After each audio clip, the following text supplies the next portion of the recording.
Magandang umaga mga katropa. Shoutout nga pala mga katropa. Itong jeep na to dinala sa akin. Ang daing nung driver nito nagkakain ng langis. Itong makina nito. Ang makina nito bisito. Ito aking ibababa o overhaulen. At titingnan yung mga piyesang papalitan. At ito may mga tagas na rin itong makina na to.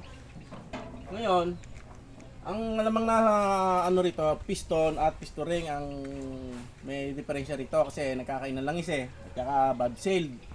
Ito ate rin papalitan. At pati na yung mga kon nito at saka amin papalitan na rin.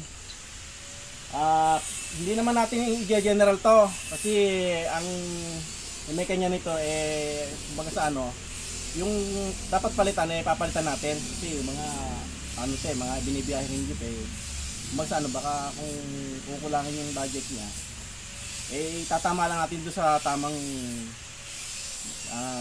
yung magagastos dito kasi malaki-laki rin pagka talagang general overhaul to, kaya yung gagawin natin dito para bang yung sasabihin mo hindi namang talagang overhaul, ilang palitan dapat palitan papalitan natin at para umayos ang makina at mawala yung pagkain ng langis niya.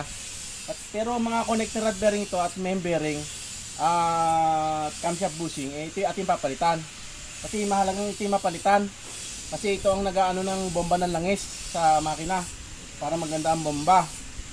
Yun mga katropa, at abangan nyo yung susunod na kabanata nitong makina to mga katropa. Itong jeep na to dinala sa akin kanitong kapon. Ang sabi nung memeka niya sumama ang andar. At ang naging sanhi nito ito kumatok. Kaya sumama ang andar nito. Ang makina nito C240.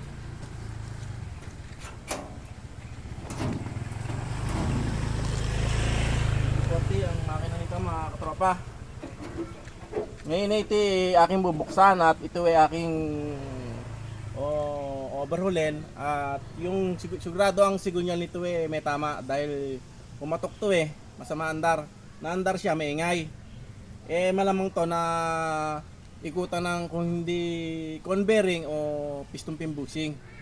Ito ang maaaring naging sanhi ng sira nito. Ngayon, itong jeep naman na to ikukondisyon ko. Ang preno nito buong pangilalim aking ayusin ang preno at para pag iti bumiyahe kondisyon.